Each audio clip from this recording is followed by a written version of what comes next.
Hey guys, welcome back to my channel Draw and Color and thank you so much आपका मेरे channel पर आने के लिए और वीडियो देखने के लिए। आई होप आप सबको पसंद आए मेरी ड्राइंग एंड जो लोग नए आए हैं उनके लिए भी थैंक यू। अब आ ही गए हो आप लोग तो प्लीज़ सब्सक्राइब कर लीजिए। एंड आज मैं बनाने वाली हूँ Easter basket drawing.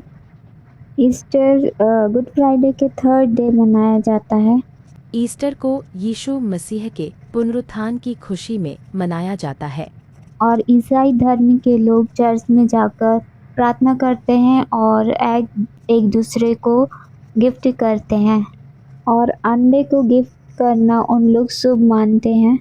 So guys मैंने ये बास्केट बना ली है पेंसिल से एंड जल्दी से अब इसको कलर कर लेती हूँ।